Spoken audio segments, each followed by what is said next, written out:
Hello and welcome to the Southbound Sports Show. I'm your host, Richie Leahy, here with my co-host, Maddie B.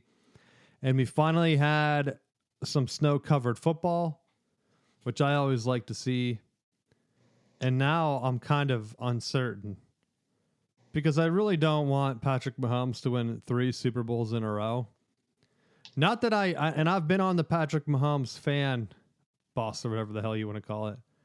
I thought I like having a guy that is on top of the world and watching him like a master of his craft. He's clearly the new Tom Brady. But because I like Tom Brady so much, I don't want him to be able to one-up Tom Brady. I don't think Tom Brady ever won 3 in a row. I don't think anyone has. So technically the Packers did. What, back in the beginning? Yeah, because they won the World Championship in 65. Yeah, it doesn't count though. And then the Super Bowl was 66 and 67. Which this reminds me, because I was probably going to forget to bring this up. Did you know there's a push for them to change the college football national championship count to match the Super Bowl? They want the record books to have all the unclaimed ones going back to whatever as kind of like the NFL championships.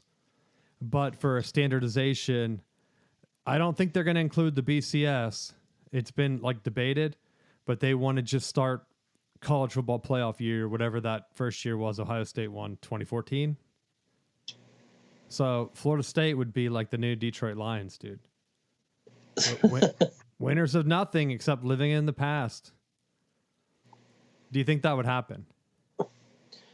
I mean, I could foresee it happening, but I doubt it, because then there'd be a lot of other programs that would have things taken away. Well, it doesn't matter. They could still promote them, right? Like you could still promote that you're a champion, past national champion, but they want to do it kind of, I think what they're trying to do is fix the college football playoff. So, and I was going to put this at the end, but I don't want to forget. Obviously, the ratings were down this year. There was a pretty big drop. And there were people that were running the data, and they said that if Notre Dame would have won, they might have been the worst national champ team of all time. Because no team has ever lost to a MAC level program in the history of college football that could claim a national championship. Like no one has ever lost, like had that bad of a loss. Ohio State's is equally close to being as bad because they're only the second 2-loss team, is what the argument was, where I think LSU in 2007, the Rich Rod year, because Pitt upset West Virginia, LSU got a crack at it, and they were the 2-loss champ. So this first year, they had 2 poor candidates for the new format, and I don't think they expected that. And I'm not knocking the format. I'm not knocking Ohio State. But in terms of a champ, you can't say, hey, we crowned the best of the best. Ohio State wasn't a conference champ. Wasn't even in the conference championship game, dude. And what? They didn't really play top competition in the playoffs. They played Tennessee. They did beat Texas. So they only beat one other conference champ, which would have been Oregon, which ended up being a rematch, which everyone knows it's tough to beat the same team twice. So they won one. They also lost to them. So it wasn't like they ran through a tough schedule. So I think a lot of people were kind of hesitant. If you look at the messaging that even ESPN used on like their promotion page, it was like, they weren't really saying like a redemption by Ohio State, but they were kind of saying like, oh, well, it really took them to turn a bad season around. Like, good for them. There was no talk about, wow, that was like a classic team. We got to really watch like a stud championship team. And I think that really killed the playoff for a bunch of people. And I wonder what, like a casual fan, they're tuning in. They want to see the best 2 teams, or at least 2 of the top teams, right? And with the expanded playoff, you can kind of guarantee that. But if you look at Notre Dame, and I honestly think, I'm not knocking Ohio State because they play in a tough conference. Everyone knows I don't like the Big Ten. But I have to kind of point it out that they do play a better schedule than what Notre Dame did. So when you're saying, hey, we have Ohio State that turned their season around and they're playing Notre Dame that beat Florida State, and even though Florida State had a down year, like nothing against Florida State, but Notre Dame really had no one on their schedule other than that Florida State game that really stood out preseason, right? Then they lost to Northern Illinois. They weren't a worthy opponent, and it showed in the game. If I wish Ohio State didn't take the foot off the gas. That's the only thing that I wish, because they could have crushed them. Why Ryan Day did his old conservative trick where he got nervous and puckered up, I'll never know. And then he finally loosened up with that deep pass to Smith in the fourth quarter to put the game away, when he was almost running the ball and giving the ball right back to Notre Dame with a chance to tie it, I think. Instead, he was like, you know what? We could just throw on these guys all day. Why did we stop throwing? I wonder if Chip Kelly and him had like a little convo like, hey, why do we stop throwing the ball? We should do it. They'll never expect it. He'll be wide open. He was wide open on that other touchdown. So those are kind of some of the national narratives that I think kind of hurt. So I think people are trying to put a way to spin it where they can say like, look, it's a different championship now.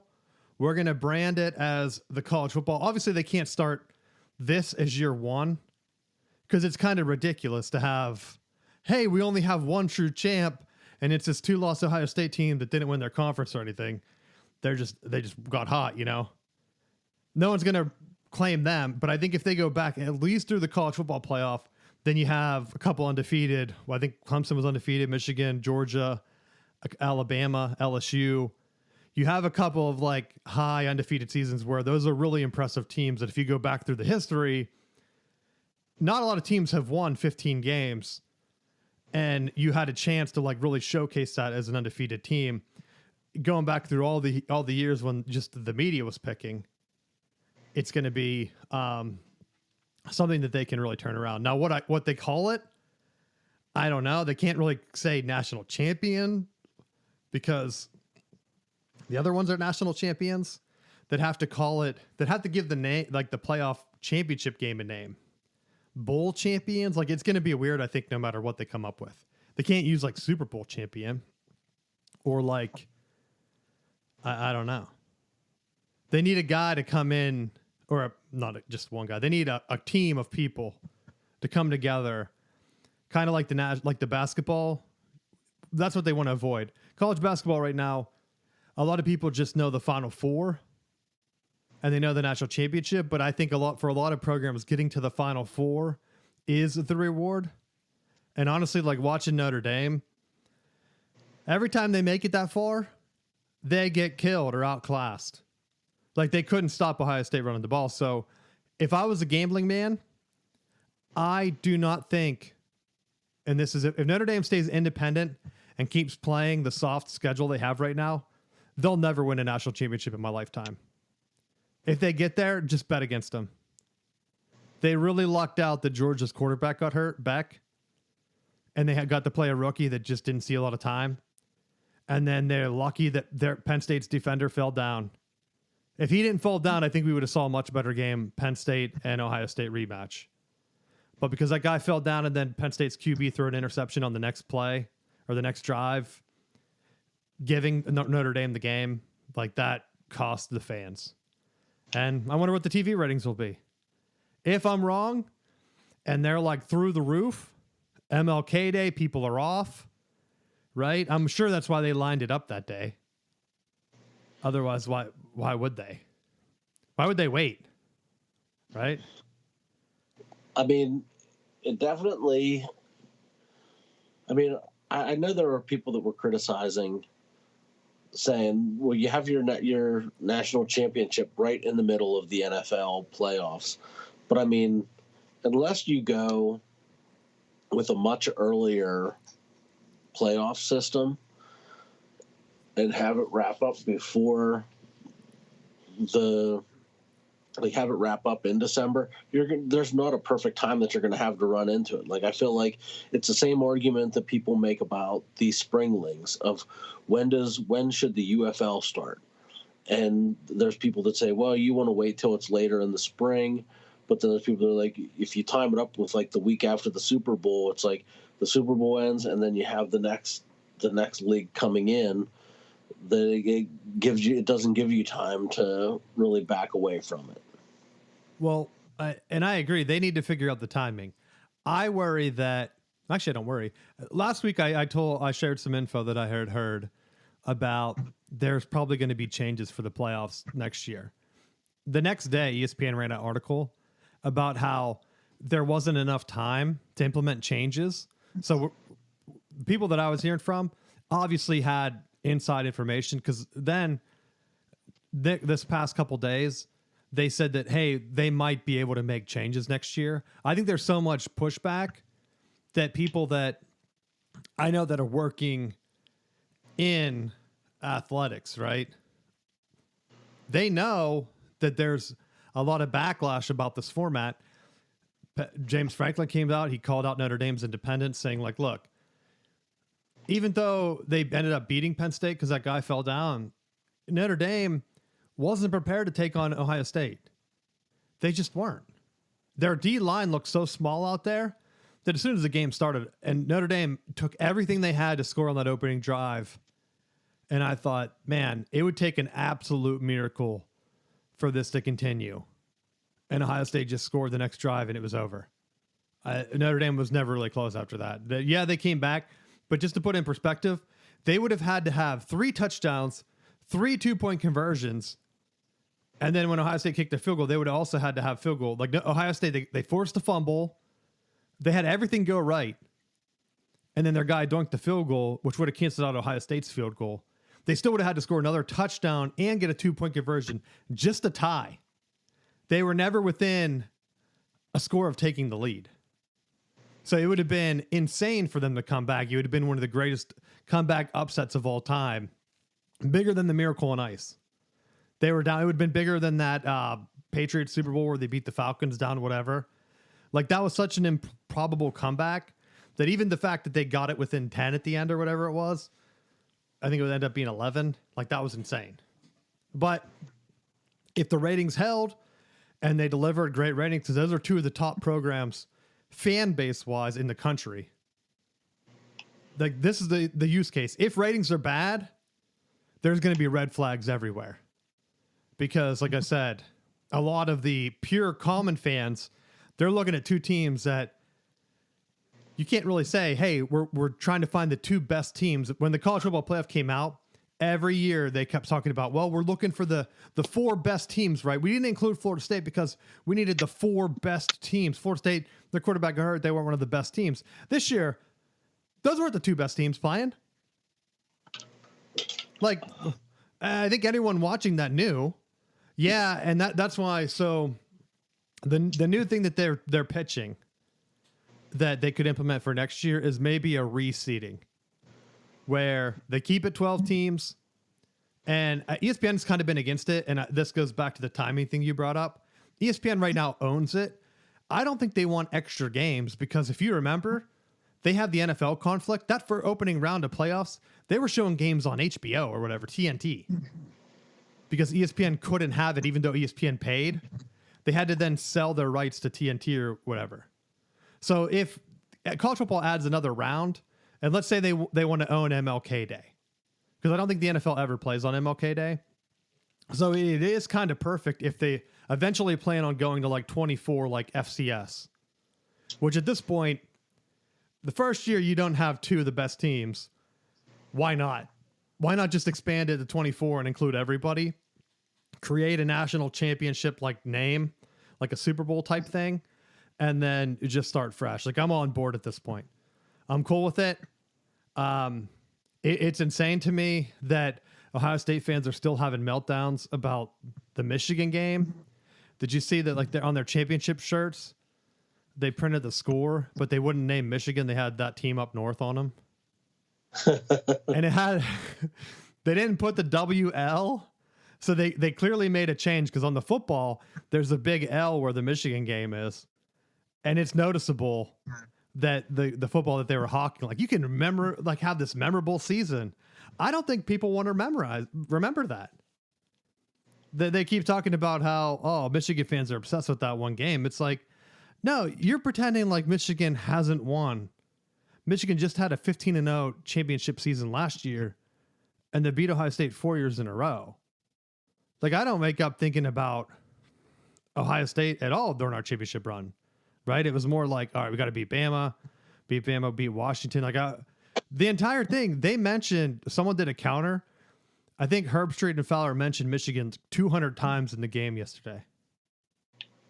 In like a 3-hour game? They mentioned Michigan like 200 times. So it has to be driving their fans insane.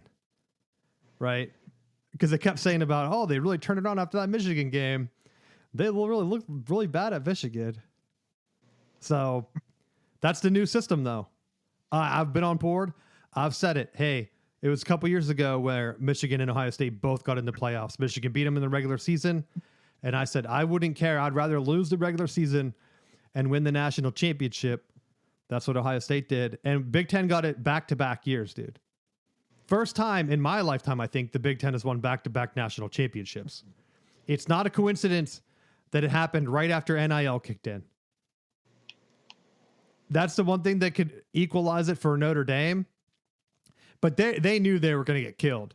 Their pregame material that they had been putting out read like defeatist. Well, we still have challenges. We can't recruit as well as Ohio State because we have high academic standards. You know, it's hard for us to take transfers. It was like reading part of Connor Stein's Michigan manifesto on like Michigan can only take grad transfers. Blah, blah, blah. It doesn't matter. With NIL, you can just pay for whatever. You don't think Ohio State and their band of mercenaries, they had to pay for that roster? They openly bragged about paying $20 million. It would have been embarrassing if they lost. Their guys were like 25. It was like Michigan last year. If they would have lost, it would have been very disappointing. Next year, Penn State's that team. Write this down. Penn State is following the blueprint. Ohio State loses a ton from this team next year. All those super seniors are gone. I don't know if they'll fall as much as Michigan did this year. Depends on the quarterback, right? Michigan probably might have made the playoffs with the serviceable quarterback. If Ohio State, their backup quarterback just transferred to Cal, though. Did you see that? No. Brown transferred to Cal today, right after the game. So they only have Sayin, I think, left, and he's kind of undersized. He would be like Dylan Gabriel from Oregon.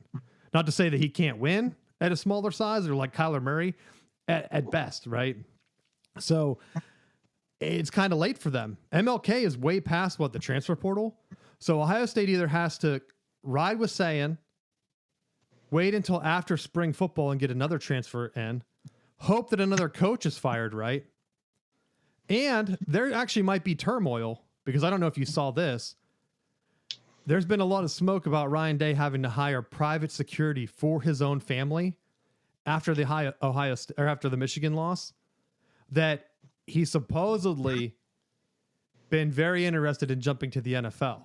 Normally, I hear that every year and nothing happens. Jim Knowles supposedly is interviewing with Oklahoma for their DC position. I don't think that's a lateral move. Why the hell would he leave Ohio State that just won a national championship to go coach at Oklahoma? I almost wonder if the Ryan Day rumors are kind of true, right? Remember when Harbaugh told his staff, like, hey, if I get an NFL job, I'm out of here. What if Knowles heard that? He's following the Urban Meyer train where win the Natty and then just go to the NFL. Yeah, that's what, into a job with Fox. That's what Harbaugh did. You win it, you bounce. Like Michigan didn't defend Harbaugh. Harbaugh felt shunned. Ryan Day was on the hot seat. He wins a national championship for the first time. He's like one of their winningest, if not the winningest coach. I don't remember where he actually lands. He's like 70-10. So if he decides like, hey, I'm out, it's kind of late for them to land a coach. I'm sure they can get whoever they want, kind of like what Alabama or like Michigan could do, right? If you want someone, there's a good chance they're going to land him. Like even Brian Kelly was on his knees begging last year for Michigan to hire him. Like, yo, guys, come on, I'm available. As LSU is trying to like get donors to like pony up. Not now, who knows? Because it took Hardball 2 weeks last year, and that was an earlier national championship game. That was what the last. It would have been like the 8th or something last year, the 9th. So now the one thing that I was curious about, because are other college teams starting spring practice right now? Yeah, that's why I'm saying when they predicted that Ohio State is number 1 and they have a chance to go back to back, I think the new system really, and this goes back to even Michigan last year, it's really hard to go back to back. Like that Georgia back to back, that's a special thing that I think is going to be very hard to do.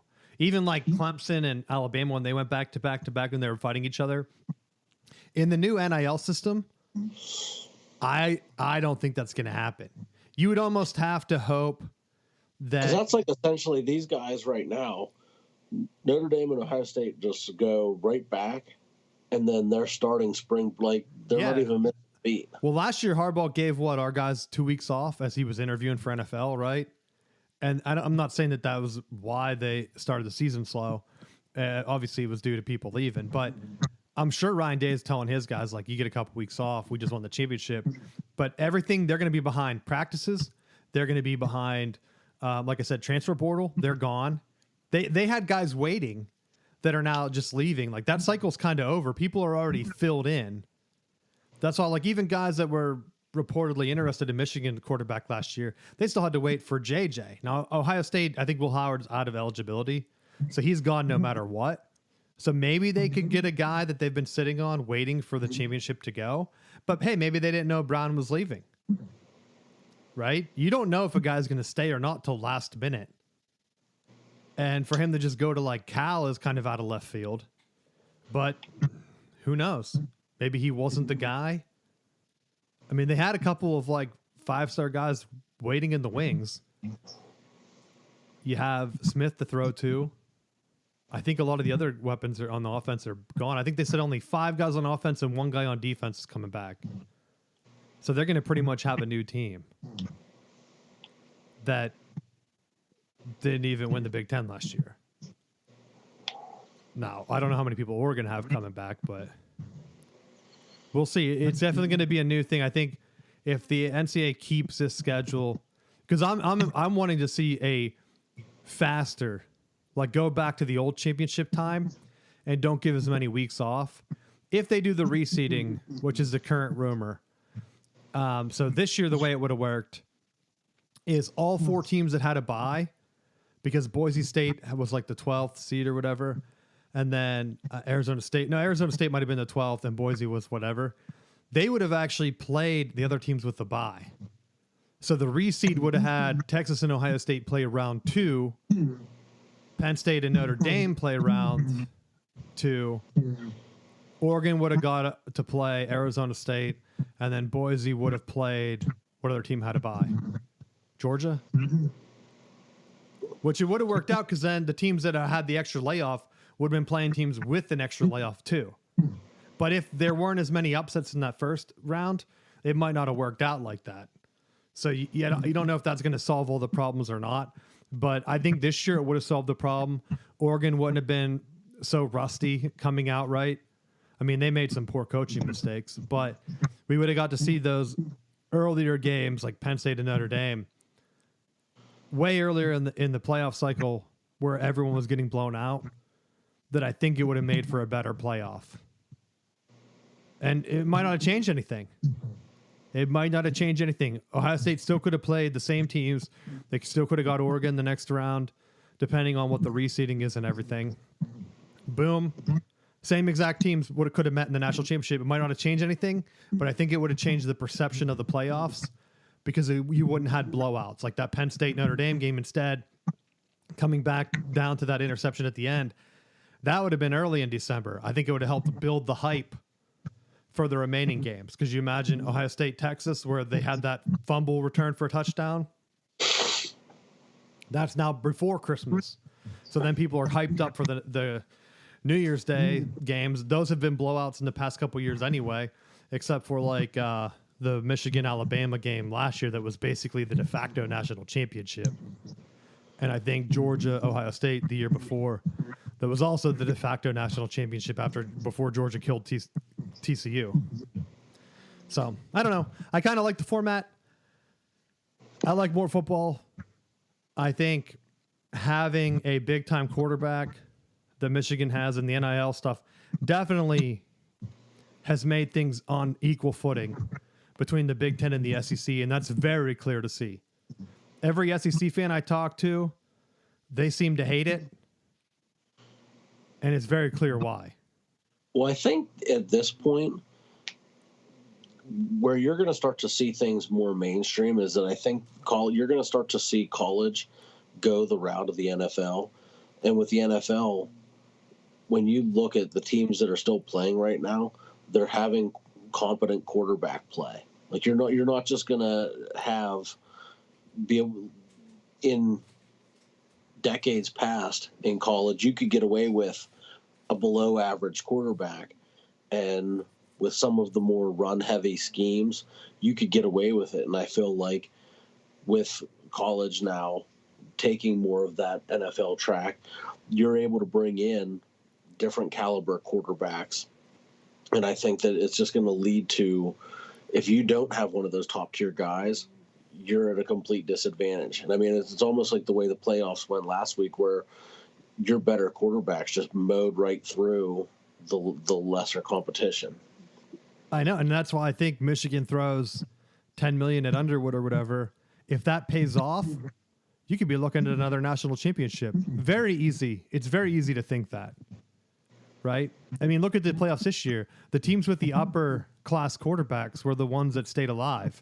Texas with Ewers as a senior. He decided to go pro. That takes one big name off the board for next year. Alar has been there. I think he has 1 year left. Next year, he's coming back. That's why I have Penn State as one of my top teams coming back. They're getting their running backs back. I think they lose their edge rusher, but they're kind of like Michigan. They always have a good defensive line. Like, what year has Penn State, you looked at them and said, like, wow, I wish their defense was better. That's usually all they got.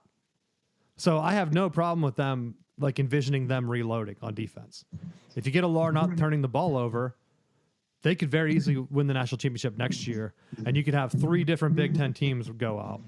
And then Notre Dame had Riley Leonard come in from Duke. Very good quarterback, very hyped up. Fit their scheme and almost got it done. So you can't knock him. Will Howard was he's like a super senior too, wasn't he? A grad transfer. I wasn't very high on it, but hell, it worked out for them. Whatever, his bad game against Michigan, he turned it around 100% after that. So kudos to him. Like, I wouldn't say he's one of the greatest college quarterbacks to ever do it, but he's a national champ, dude. It's just like Trent Dilfer in the NFL. Can't take it away from him. Champion wherever you go. So I think that's going to be the future. If you can get a big-time quarterback, and heck, sometimes big-time quarterbacks, Jaden Daniels, he didn't even get a chance. Maybe with the expanded playoff, like last year, if it was expanded, they might have been in with him. And then what happens? Is he the one winning the national championship last year? Could he have upset Michigan with great quarterback play? I mean, JJ was a top 10 pick, so you could easily say that Michigan still would have won the national championship. But you don't know that for certain. Like, going forward, heavy run games, because that's what Ohio State and Notre Dame both had. Solid run game. Ohio State had a 2-headed monster just like Michigan last year. I think you need 2 great running backs. Or you need what Notre Dame had, a great running back and a running quarterback. I think that's a minimum going forward. Penn State, 2 great running backs, right? That's what you could easily say that's how they made it that far. So next year, we're going to see more of the same. Is Georgia going to come back? I mean, it's very clear that Georgia and Alabama have been complaining about NIL. If you're being honest, they don't have the money to throw around like some of these other big teams. Can they keep in-state guys? Because that's where Georgia has an edge. Georgia, Florida State, if they can keep in-state talent home, they can compete, but they can't compete NIL with Michigan, Ohio State, Notre Dame, and Texas. Texas is the only team that was in back-to-back playoffs this year. Michigan, Ohio State just won the national championship. Notre Dame was in it. That's not a coincidence that 4 big money teams are hanging around. Oregon now, they're known to throw money around. And they get the Big Ten money. They don't even have the payout. At least the ACC has SMU throwing money around. Make the playoffs?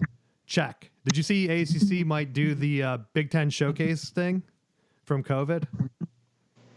That's my last college football thing. So SMU's coach has been complaining about the ACC championship. I guess he asked, I don't know if this is on record or if this is just like reported. He asked if he could like decline the ACC championship bid next year. Like because who was in it this year? They lost to Clemson, right? Was it SMU? Yeah, it had to have been them. He was saying that if he would have declined it and they would have been named ACC champion, they would have had a bye. They wouldn't have had to play at Penn State. Right? They would have taken Boise State's place. So he was saying, can we just decline the ACC championship bid where we're the only undefeated team? Why did we have to play a 3-loss Clemson? The ACC said, you know what? That could work. Go to, like, the Big Ten had this idea. It wasn't really my idea. During COVID, where they said, hey, we only played 6 games or whatever. Remember they changed the rules to get Ohio State in the playoffs instead of Indiana? Because Ohio State didn't play the minimum number of games they needed. So they forced them into the Big Ten championship when they weren't supposed to be in there to get qualified for the playoffs. They said, hey, what we might do, and this is before Iowa and Michigan had COVID issues or whatever, so they had to scrap it.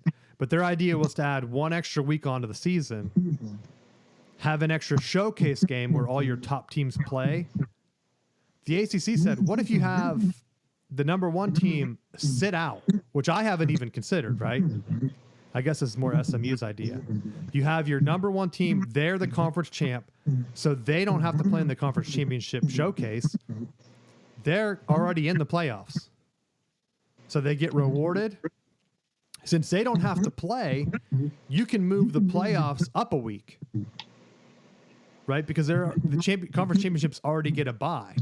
So then you have a showcase where this is the ACC's response to the Big Ten and SEC wanting 4 auto bids, right? They're saying, well, hey, if you guys get 4 auto bids, why don't you do the showcase where you have your regular season champ? This year would have been Oregon. They get a bye, right, in the Big Ten. Then the showcase would be Ohio State versus, did it play Indiana? Or no, Indiana didn't play Penn State. So we'll say 1 game would have been Indiana versus Penn State. 1 game would have been Iowa versus Ohio State, and then Michigan versus like Illinois again in a rematch or something. That way, Michigan's coming off a win over Ohio State. If Illinois beats them again, maybe Illinois gets that other bid for the Big Ten. If Indiana beats Penn State might still get in anyway. Right? They only had 1 loss. So then you're putting forward 5 good teams. Depending on how that shakes out, you're protecting Oregon as the conference champ. They get the conference championship trophy for the regular season, kind of like soccer does too. So that it's kind of rewarding. Yeah.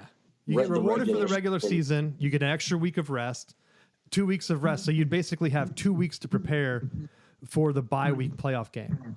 Then, because you're pushing the playoffs up, they can go back to having the Final Four on New Year's Eve and then the championship the week after. So all the other teams that didn't win their conference, they play the showcase, and then they get maybe the next week or whatever, they have to play again to survive. It's kind of like survive in advance or something. But it would be like a home game. So that's when you would have the home game round where Penn State gets in, then they play, instead of playing SMU, they play Clemson then at home. Right? And then it gives the other conferences a chance to get other teams in without hurting themselves. Because they're saying right now, ACC is unbalanced or it's unfair to them because they have such a big conference. But they also only play 8 conference games.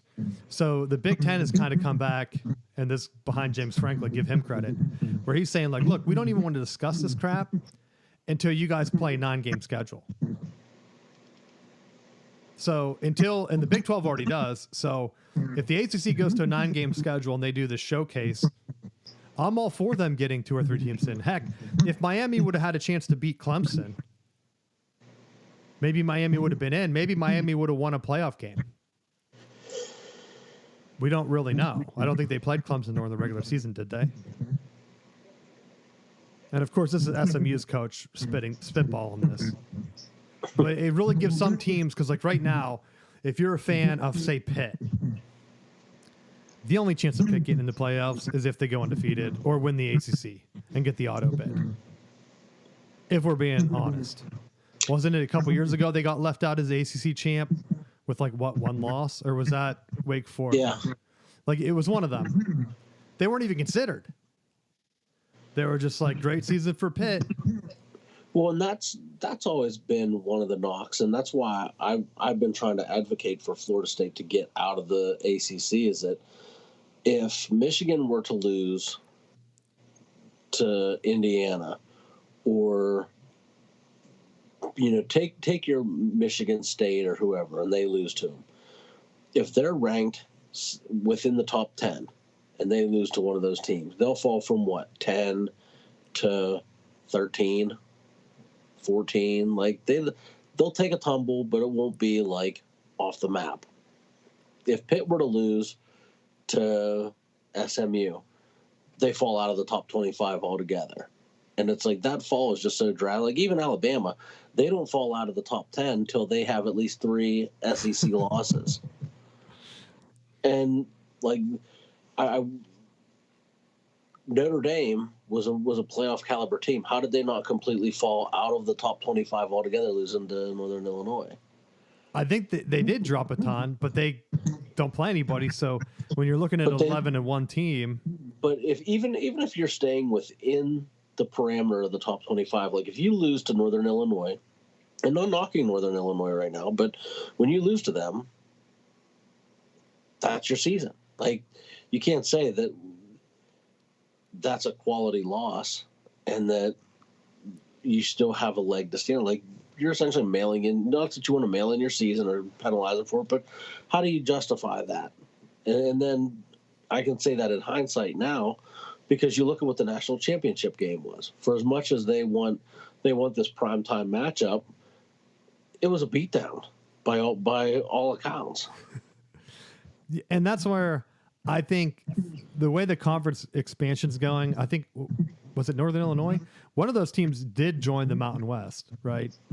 I think just by design, they were going to see the conferences shake up to like 8 major conferences, or like gigantic conferences, right? And I think that showcase or not, I think that we're going to see if they might just do the auto bids for all conferences and be done with it, and then expand to like 24. Like I said, that's where it seems like it's going based on this last playoff, where they said, we don't want to expand too much because we want the best team to win. Dude, you just had an 8 seed win.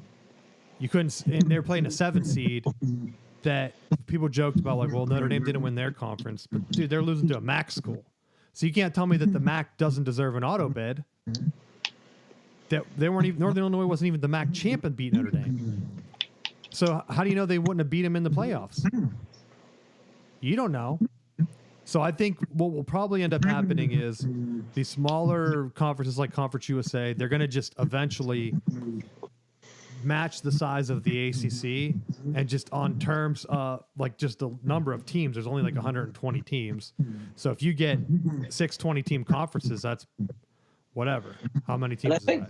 And I think going back to some of your playoff formatting, there's always going to, when there was like the number 1 seed played some random seed because of how they did the bowls.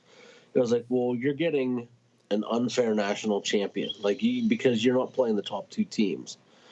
And so then I feel like they started to shift with the BCS era of getting it a little bit closer, where at least you are narrowing it down to your top 2. And there's always going to be the number 3 team, the number 4 team that were there knocking on the door that you could easily justify.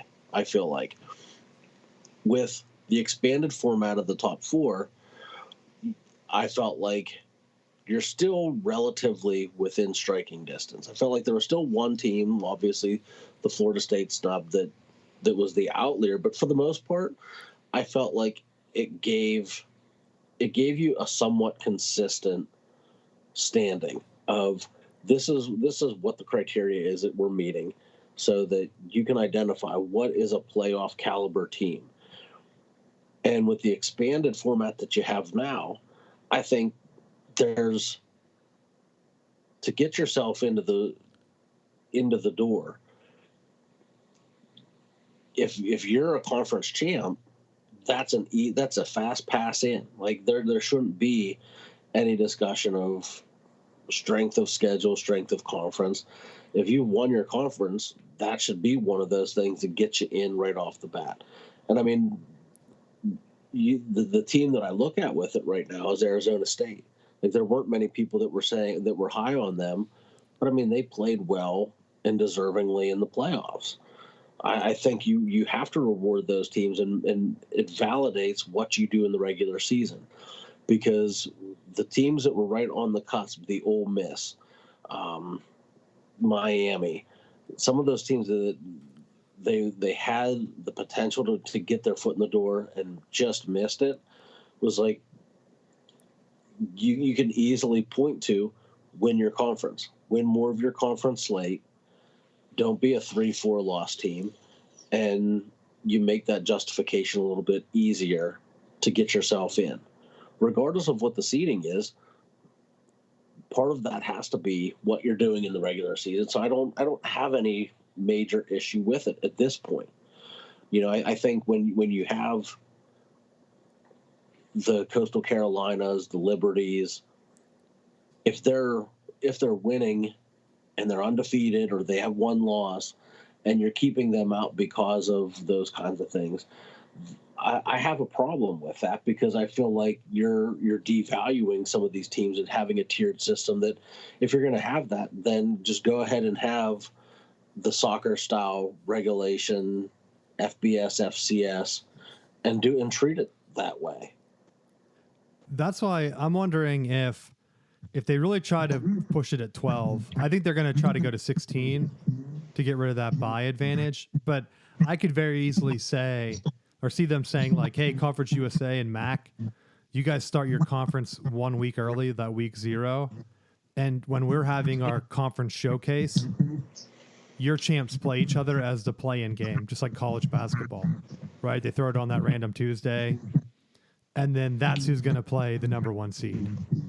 They're going to, because most likely they're not going to be a 9 and whatever. Because I think Fox, Joel Klatt and Fox, basically, he's like their mouthpiece, was saying that Fox wants to see a 9, 1, and 2 schedule, where these major conferences, and of course they want better games because it helps TV ratings during the regular season. They're saying they want to see the Big Ten play a 9-game conference schedule, 1 local team, like a MAC team. So Michigan could help, like Central Michigan, right? Just to keep the connections going with Connor Stallion, help that conference college out, right? They help us. And then number 2, you have 2 Power 5 games that he would like to see scheduled through the college football playoff. Kind of like how basketball does their showcase. So you could have every year the Big Ten and SEC do like a rematch the next year. So like Michigan's schedule could have been very similar to what they want, where since Michigan and Texas were both the playoff reps last year, we got the rematch this year. And so, oh my gosh, my thing is going off balloons or whatever, Skype. Shouldn't raise my hand up. But I think that could work out. It's just the logistics of, like, Michigan, Texas is such a big ticket. Are their fans going to be ready to travel, like, to Ann Arbor the next year? Like, when would you decide that game? Right after the playoffs? Like, they announced the schedule next week?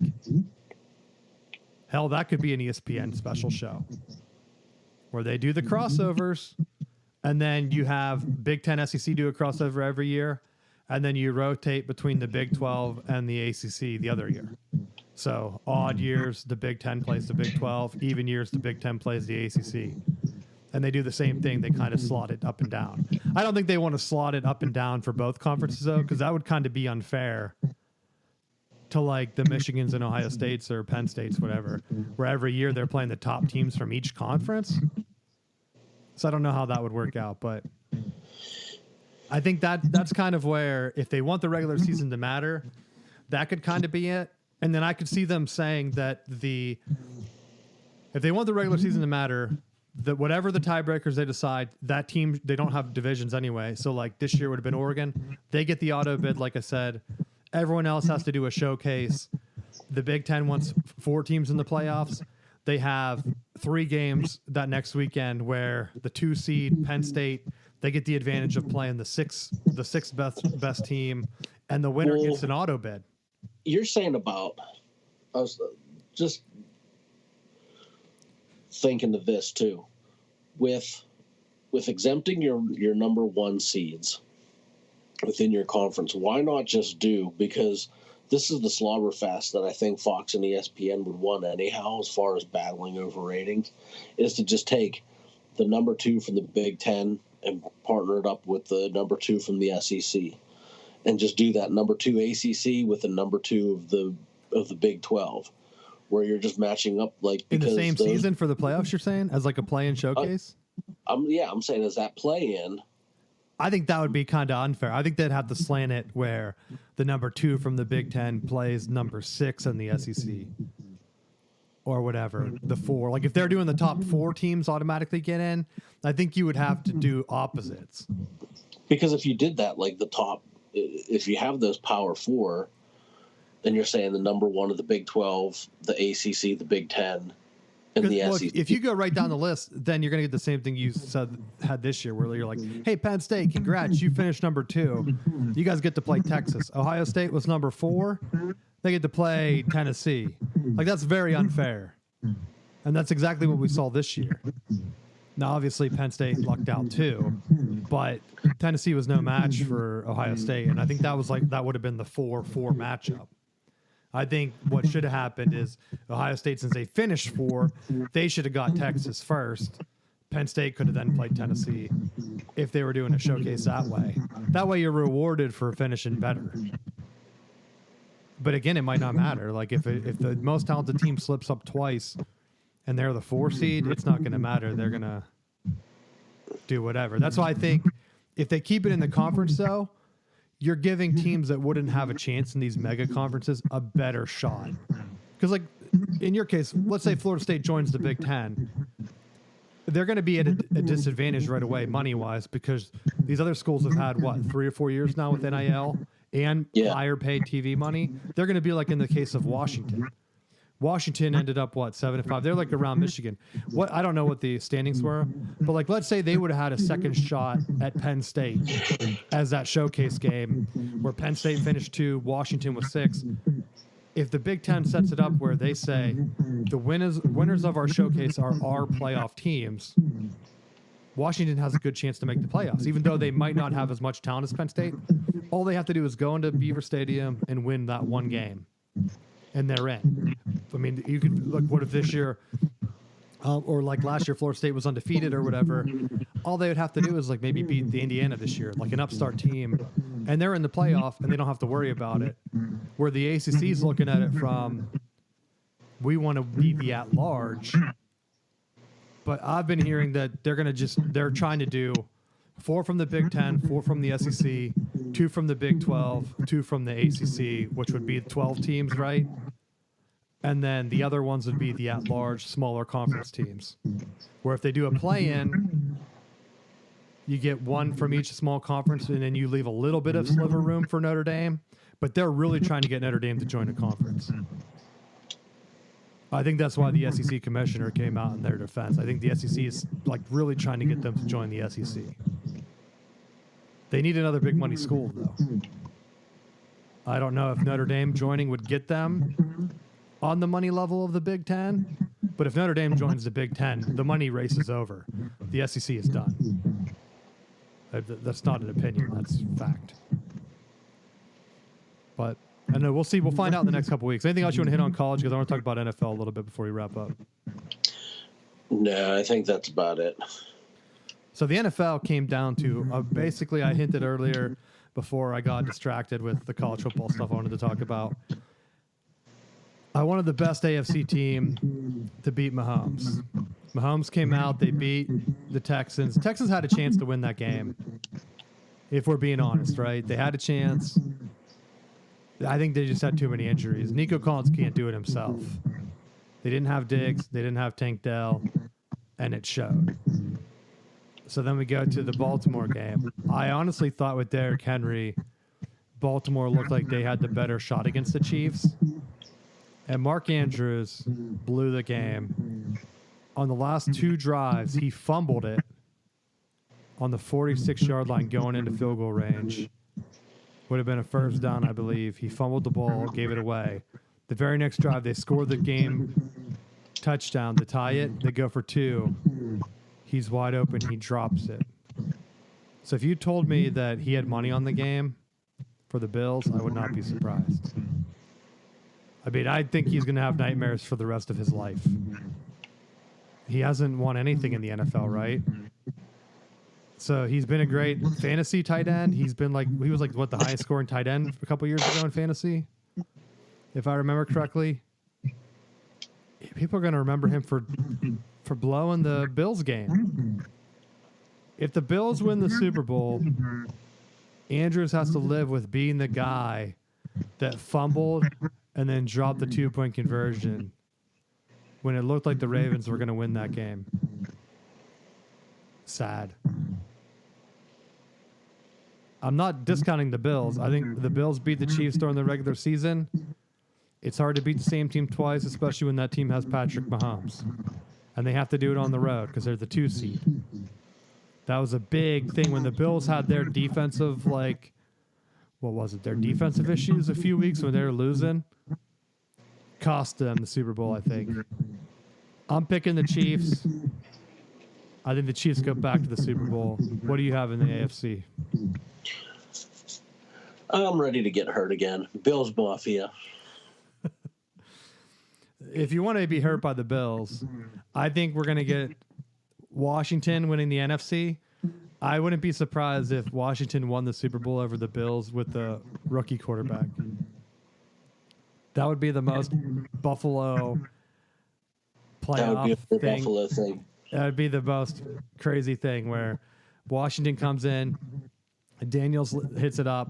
They've already split with the Eagles. They're 1-1 this year. Washington got them the last time they played. Eagles were still battling for that number 1 seed, so it wasn't like they weren't trying. Was Barkley banged up? I know they rested him a little bit at the end of the year, so I'm not 100% sure if he was rested or what. But I'm saying that for that NFC game, I'm thinking that Washington is going to win. What do you think? I have a hard time going against the Eagles. Eagles were my pick. But I just don't think, dude, the easiest path for Mahomes would be for Washington to win and then him to beat Washington. And I have a bad feeling that's what we're going to see happen. And the entire time it's going to be like when, Burrow made it and everyone's saying like, well, this guy's the future, right? He's a really young QB. He's going to be back. And then he never came back. And like, he might never make it back ever again. So that's where I'm at with Washington right now. I've said it before. You pressed me on it. I thought that when Harbaugh was going to the NFC or to the NFL, he should have went to the NFC. There's not a lot of stud quarterbacks. You have Hurts. He seems to be the class of the NFC. If he can get the Eagles a Super Bowl win, I think that cements him as us having a Hurts versus Mahomes rivalry going, which would be nice for the league. I think if the Eagles replay the Chiefs, I think the Chiefs are going to beat him again. Although the Chiefs don't look that good, I don't know. Barkley's a game breaker. He seemed banged up. Hurts seemed banged up. Can they both be healthy for the Super Bowl? Or heck, this weekend against Washington? If they're both banged up, because Barkley hurt his hand, he's great at catching the ball. If he has a hurt hand, they have issues with that offense. That's my issue with the Eagles right now. Seem like they're too banged up. Washington seems to be hitting their stride. You're looking for Michigan guys, dude. You see Sanders still? 2 interceptions. That guy's awesome. He broke Detroit's heart. Rookie. Washington has rookies leading their team to the NFC Championship for the first time since the 90s. Harbaugh has to be kicking himself. Like, why did I go to the Chargers again? I know he picked Herbert. He bought the hype. He bought the Herbert hype, and now he's paying for it. Should have got to Washington, could have picked his own quarterback, even if he didn't like Daniels. Maybe he would have picked someone else. Maybe he'd have picked JJ. JJ gets hurt, and the Washington's not in this spot. But you got to admit that the NFC is way easier than the AFC. They talk about Lamar's going to win the Super Bowl. I don't know, bro. I don't know. His best bet to win the Super Bowl is going to the NFC. Then all you have to do is get there and win one game. It's like Notre Dame. Just get there and you have a chance. Even though you're getting killed every time you're in the championship game, just get there, dude. Get there. If you get there enough, recruits are going to start to pay attention and say, like, look, we know they play a powder puff schedule, but if they're getting to the championship game, they can sell that. That's why I think Michigan has the recruiting going. They were in the playoffs 3 years in a row and won the national championship. That's a good sell. Texas has been in the playoffs. They've been close. That's an easy sell to recruits. Ohio State, been close, finally won it. That's an easy sell as long as Ryan Day's still there, right? Same with the NFL. NFC, you have a good chance to be in there in the discussion. Washington's going to have no problem, no matter even if they lose to the Eagles, getting free agents, just like the Eagles got a steal with Barkley. Barkley doesn't sign with the Eagles if they weren't runners-up a couple years ago. That's a fact. That's my final thing. Anything else you want to talk about the NFL? I mean, the Commanders' issue with them having their playoff run right now just is frustrating because I think in the offseason, Pittsburgh interviewed Kingsbury, and he had an opportunity to sign with Pittsburgh, and they didn't put the offer out. And I felt like it just seemed like when Arthur Smith came around that his scheme was so similar to what we've been doing over the last 2 decades that it was like, where's the change? Like, we've gone from Arians to Haley to Canada. Like, we just continue to move in the same direction of the same coordinator doing the same thing. It's the epitome of the definition of insanity because we keep doing the same thing over and over thinking that it's going to be different. And, you know, the voice of reason recently that I heard was Antonio Brown doing an interview where he was like, the contract situation in Pittsburgh was more, he just realized they weren't going to win anything there, and he wanted to try to win a championship. And that's why he kind of just went crazy and tried to jump from team to team to try to get the best scenario for him. Did he win with the Bucks? Technically, I believe he did. I think he was on the team long enough that he got his ring with them. Yeah, I knew he took his shirt off. I think that was the same year, right? I'm pretty sure. He's played in 2 Super Bowls during his career.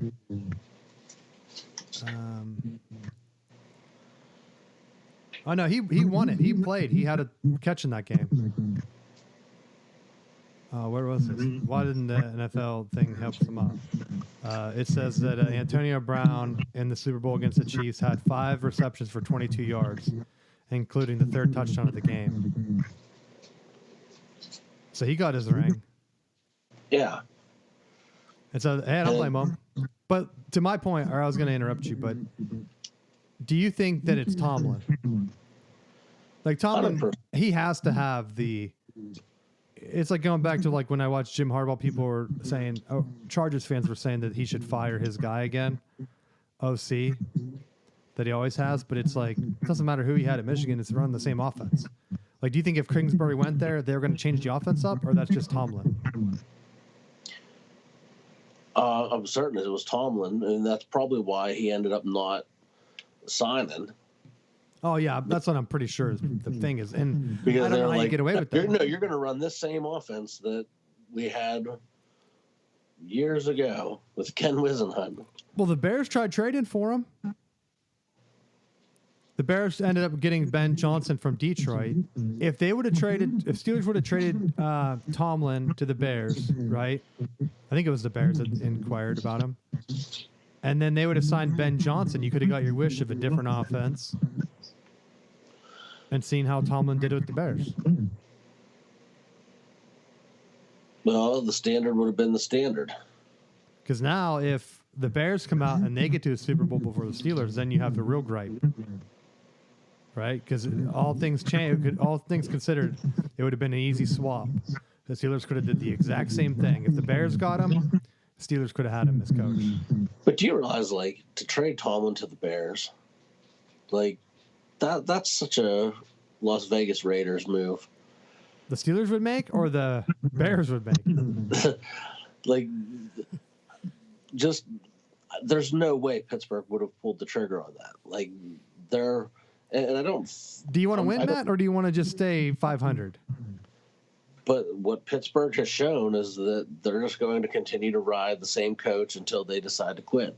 And it's the same model that's worked for 3 coaches in however many years. And I'm starting to get Pirates vibes here, dude. Pirates are, what did they say? I sent it to you. They are committed to winning.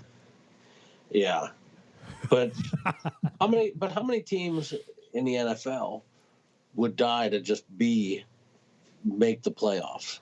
You say that now, but I would rather have the Super Bowl up and downs of, say, like the Eagles. Because let's say in that same trajectory, right?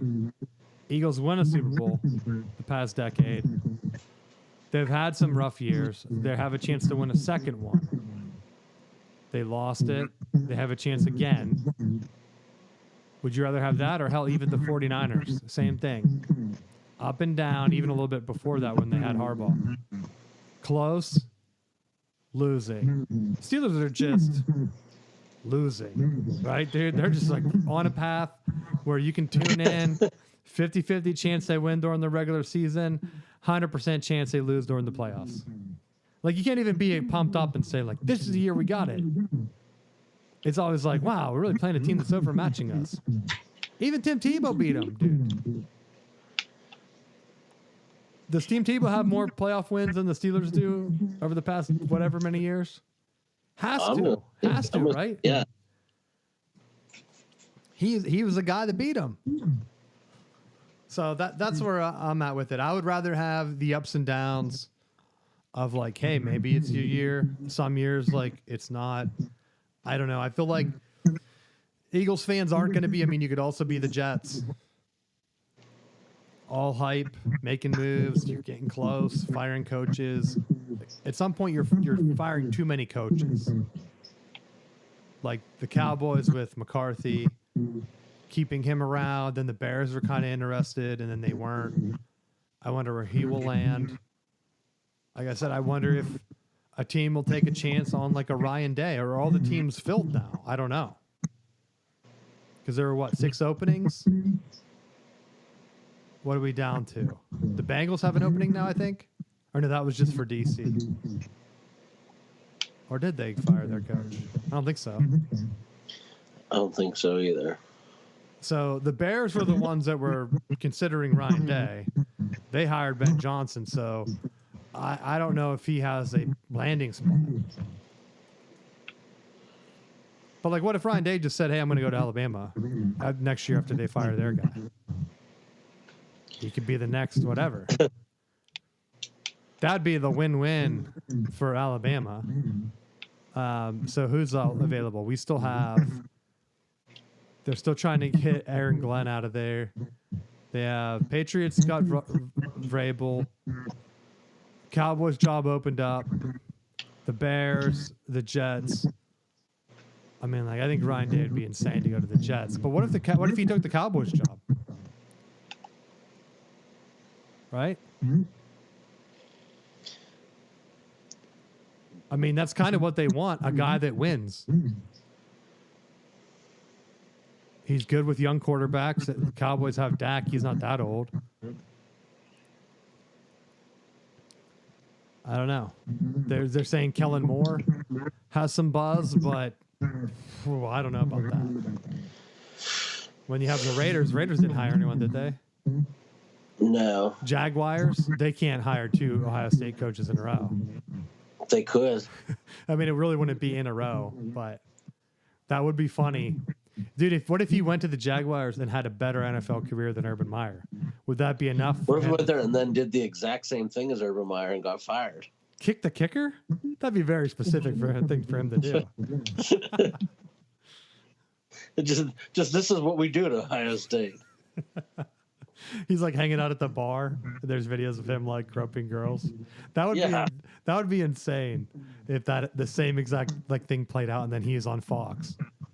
I would see him, honestly, I think he might have better success in the NFL away from the headaches of like recruiting. But again, when you're at Ohio State, you have more talent than most of the teams you play. When he plays teams with equal talent, it's a 50-50 shot if he puckers up, dude. So I don't know. Maybe he stays in college and just keeps it. If he has success in the NFL, though, I wonder if Urban Meyer's health goes back to 100% and he's back in the game. He can't go out like that. Especially if Ryan Day would have ended with the Jaguars and then get them to the playoffs. You can't convince me. I mean, I'm sure that they have Trevor Lawrence. Ryan Day is an offensive coach. He gets his quarterbacks to play their best. You can't deny that. Hey, you come over here, dude. Let's see what you can do. We tried it with Urban Meyer. He was not a quarterback guy. He wasn't even a kickers guy. So, like, I don't know. But that's all I had. Anything else you want to talk about? No. All right. Well, thanks for listening. Hopefully the Chiefs lose, and we will see you next week.